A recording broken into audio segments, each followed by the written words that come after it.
ప్రస్తుతం ముప్పును ఎదుర్కొంటోంది.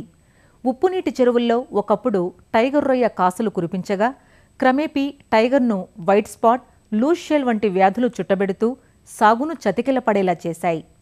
ఇప్పటికీ టైగర్లో సరైన విత్తనం లభ్యం కావడం లేదంటే ఈ సాగు ఆక్వా రంగాన్ని ఎంతగా కుదిపివేసిందో అర్థం చేసుకోవచ్చు. అలాంటి సమయంలో టైగర్ స్థానే వచ్చిన వెన్నామి రైతుల్లో కొత్త ఆశలను నింపింది. టైగర్ చెరువుల్లో చదరపు మీటరుకు 10 నుంచి 15 పిల్లలు అంటే ఎకరాకు 40 నుంచి 50,000 మాత్రమే వదిలి సాగు చేస్తాం. అయితే వెన్నామీని అధిక సాంద్ర పద్ధతిలో చదరపు మీటరుకు 50 నుంచి 60 పిల్లలు అంటే ఎకరాకు 2 లక్షల నుంచి 2.5 లక్షల పిల్లలను వదిలి సాగు చేయవచ్చన్న కోస్టల్ ఆక్వా అథారిటీ సిఫారసులతో రైతులు వెన్నామి నుంచి మొదట్లో 5 నుంచి 7 టన్నుల గరిష్ట స్థాయి దిగుబడులను తీశారు. అలా రైతుల దిశను మార్చిన వెన్నామి ఇంతలోపే ప్రతికూలంగా తయారై రైతుల పుట్టి ముంచింది. సిఫారసులను ఆచరణలో పెట్టకపోవడం వల్ల గాని, లాభాపేక్షతో విత్తనం స్థాయి నుంచి రైతు స్థాయి వరకు పలు దశల్లో నాణ్యతపై దృష్టి పెట్టక సాంద్రతను పెంచివేయడం, లైసెన్సు లేని వారి నుంచి విత్తనం సేకరించడం, ఇలా పలు కారణాల వల్ల వెన్నామి నష్టాల్లో కూరుకుపోయింది. ఇటీవల వెన్నామి అంతుపట్టని వ్యాధి పాలిట పడి స్టాక్ చేసిన నెల రోజుల్లో చనిపోవటం రైతులను నష్టాల పాలు చేస్తోంది. ముఖ్యంగా లవణీయత తక్కువగా ఉన్న చెరువుల్లో 10 గ్రాముల సైజు దాటాక రొయ్యలు ఈ వ్యాధికి లోనవుతున్నట్లు గమనించారు. సాధారణంగా 21 పీపీటీ ఉన్నప్పుడు బాగా పెరిగే వెన్నామి 10 పీపీటీ కంటే లవణీయత తగ్గినప్పుడు వ్యాధి పాలిట పడుతోంది. వెన్నామి కుంటుపడటానికి వేవేల కారణాలున్నా సాగును చేతులారా మనమే చిదిమి వేయకుండా ఆచితూచి అడుగు వేయాలి. చాలా చోట్ల ఇప్పటికే వెన్నామీని స్టాక్ చేసి పెంపకం సాగిస్తున్నారు. ఈ తరుణంలో సాగు సాఫీగా సాగాలంటే జీవరక్షణ చర్యలకు ప్రాధాన్యమివ్వాలంటూ వివరాలు తెలియచేస్తున్నారు పశ్చిమ గోదావరి జిల్లా ఉండి కృషి విజ్ఞాన కేంద్రం శాస్త్రవేత్త డాక్టర్ ఏ శ్రీనివాసరావు. మనకి వెనమైరీల్లో కూడా ఈ వ్యాధులు రాకుండా జాగ్రత్త అనేది తీసుకోవాలి. మొట్టమొదటిగా మనం చెరువు తయారు చేసుకున్నప్పుడే చెరువు చుట్టూ వాల కట్టడం, అదేవిధంగా మనకి చెరువు పైన కూడా ఈ కాకులు అవి కూడా పక్షులు ఇవి రాకుండా కూడా చెరువు పైన కూడా వాల కట్టడం అనేది జరుగుతుంది.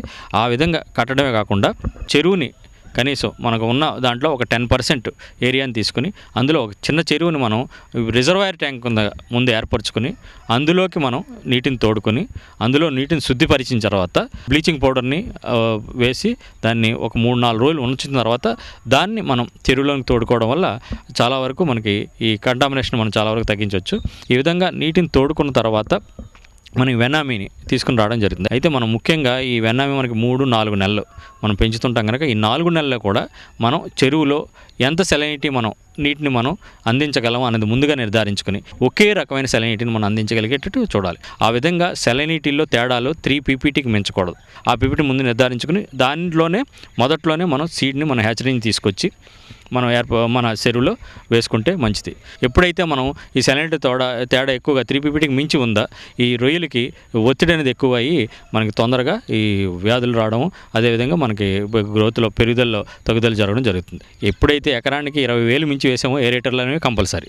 ఈ ఏరేటర్లు పెట్టుకున్నప్పుడు కూడా మనకి అవసరాలు చూసుకొని మన చెరువులో నీరు అనేది 4 అడుగులు మించి 5 అడుగులు కానీ మెయింటైన్ చేయగలిగితే ఈ వెన్నామీ కూడా మంచిది. తర్వాత ఏంటంటే ఈ నెంబర్ అనేది మనకి ఎకరానికి ఇంచుమించు 1,00,000 వరకు వేసుకున్నట్లయితే మనకి రిస్క్ తక్కువ ఉండి మనకి పంట అనేది బాగా రావడం జరుగుతుంది. ముఖ్యంగా ఈ వెన్నామీలు ఏంటంటే మన సీడ్ క్వాలిటీ మనం రొయ్య పిల్లల్ని తెచ్చుకునేటప్పుడు జాగ్రత్తలను తీసుకోవాలి. ఆ తర్వాత వీటిని కానీ తీసుకుని చిన్న నర్సరీ ఏర్పరచుకొని అందులో మనం ముందుగా పిల్లల్ని వేసుకొని ఒక 20 రోజులు అందులో పెంచిన తర్వాత అప్పుడు దాన్ని మనం పెద్ద చెరువులోకి మళ్ళీ మార్చుకుంటే చాలా వరకు మనకి ఈ సర్వైవలిటీను అలాగే మన పిల్ల యొక్క నాణ్యత కూడా మనకు చాలా వరకు తెలియడం జరుగుతుంది.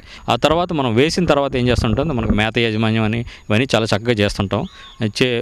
కాకపోతే ప్రతిరోజు కూడా మనం ఈ నీటి యొక్క నాణ్యతని, నీటి గుణాలని ప్రతిరోజు కానీ పరిశీలించినట్లయితే ప్రతిరోజు ఉదయాన్నే మనం ఈ రోజు కూడా శాంపిల్ తీసుకొని అందులో ఆక్సిజన్, pH, అదేవిధంగా అమ్మోనియా ఈ 3 పారామీటర్లని మనం ప్రతిరోజు పరిశీలించి అప్పుడప్పుడు ఏంటంటే మన ల్యాబ్కి తీసుకెళ్ళి కాల్షియం మెగ్నీషియం శాతాన్ని కూడా మనం పరిశీలించుకొని కానీ దాని ప్రకారం మనం వాటికి కావాల్సినవి వాటిని సరిచేసుకుంటూ కానీ చేసినట్లయితే చాలా వరకు ఈ రొయ్యలకి ఒత్తిడి కాకుండా ఉంటుంది. ఆ యాంటీబయాటిక్స్ మాత్రం మన చెరువులో రొయ్యల చెరువులు మాత్రం అసలు వాడకూడదు. అలాగే ప్రోబయోటిక్స్ వాడుతుంటాం. ఈ ప్రోబయోటిక్స్ వాడినప్పుడు కూడా మనం వీటిని రెగ్యులర్గా ఒకటి వాటర్లో ప్రోబయోటిక్ వాడుతుంటాం. దానివల్ల ఏంటంటే మనకి అమ్మోనియా శాతం, నైట్రేటు, హెచ్టీసీ ఈ శాతాలను మనం తగ్గిస్తుంటుంది. అలాగే మేతలో కూడా మనకి ప్రోబయోటిక్ ఒకటి గట్ మైక్రోవేవ్కి వాడడం జరుగుతుంది. ఈ విధంగా వాటర్లో ఒకటి, మేతలో ఒకటి ప్రోబయోటిక్ని వాడుకోవచ్చు. అది కాకుండా ప్రతి 10 రోజులకు ఒకసారి తక్కువ సెలైన్లో కల్చర్ చేసినప్పుడు ఒక 20 కేజీలు సాధారణ ఉప్పు ప్లస్ ఒక 10 కేజీలు పొటాషు, అలాగే ఒక 10 కేజీలు మనం ఈ మెగ్నీషియం క్లోరైడ్ అయిందని కానీ మనం రెగ్యులర్గా వాడినట్లయితే చాలా వరకు మనకి లో సెలైన్ కలిలో వాటికి కావాల్సిన లవణాలు అనేవి అందడం జరుగుతుంది. తర్వాత ఇంకోటి ఏంటంటే చాలా వరకు చూసింది ఏదో ఒక 4-5 రోజులు వారాలు రాగానే దాన్ని చూసి వెంటనే ఏదో ఒక రసాయనం కొట్టడం జరుగుతుంది. ఏమాత్రం 4-5 రోజులు అవి వచ్చినంటే వెంటనే పరీక్షించుకుని అందులో కానీ తెల్లమచ్చ వైరస్ ఏదైనా, ఇప్పుడు వస్తున్న OHNV అయినా, ఏదైనా సరే EMS అని ఏవైనా సరే వైరస్ వ్యాధి ఉంది అని నిర్ధారించుకున్నప్పుడు ఆ చెరువును మనం ఇమీడియట్గా మనం పట్టేసి ఆ చెరువునంతా కూడా శుద్ధి చేయడం అనేది మంచిది.